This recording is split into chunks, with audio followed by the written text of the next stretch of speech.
Houdini. Even today, America, indeed the whole world, is waiting more than 80 years after his death, still waiting for his final escape back into this world.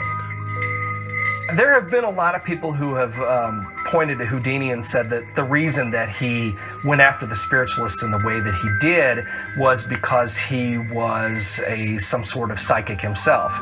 There were a lot of claims that the only way he could have carried out some of his spectacular escapes was that he was able to dematerialize and appear again on the outside of these locked trunks and milk cans. A lot of people said he tried to do that to cover things up. Houdini, of course, claimed this wasn't true, but he was as open-minded as the next person, he claimed, and in fact made a pact with a number of his friends that if it was possible to communicate from the other side after death, that he would do so. For that reason, there have been, since his death in 1926, every year Houdini seances on Halloween night. People who have tried to contact Houdini. Oh, thou disembodied spirits, we greet thee. It is the spirit of Houdini we wish to contact. Are you here, Houdini? Please manifest yourself in any way possible. Harry Houdini is a man whose name is synonymous with magic, the occult, the supernatural. He remains as popular now as he was in his heyday. The place of his birth is as shrouded in mystery as Houdini's own powers of magic. All that is known is that he grew up in Appleton, Wisconsin. At age 9, he debuted as a trapeze artist, billing himself as the Prince of the Air.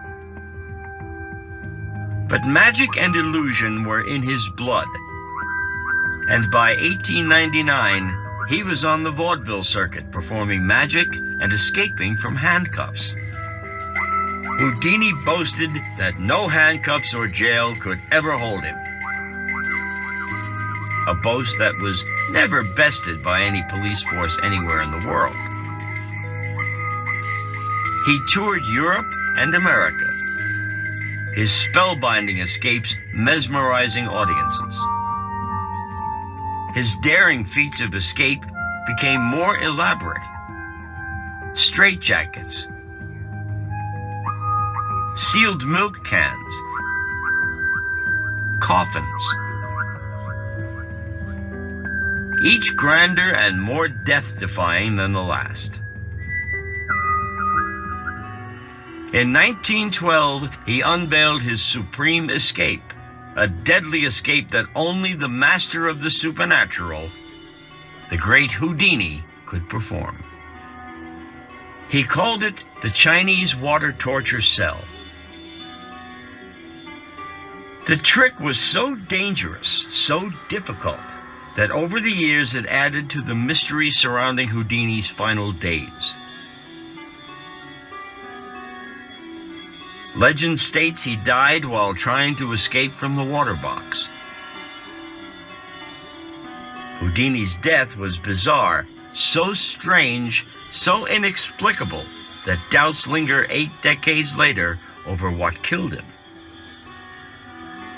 Another miraculous Houdini feat was to take terrific blows to his stomach. Blows that would kill an ox did no harm to this master of illusion. But one night, in October 1926, a young man attacked Houdini without warning, punching him several times in the stomach. A week later, the famous magician was dead.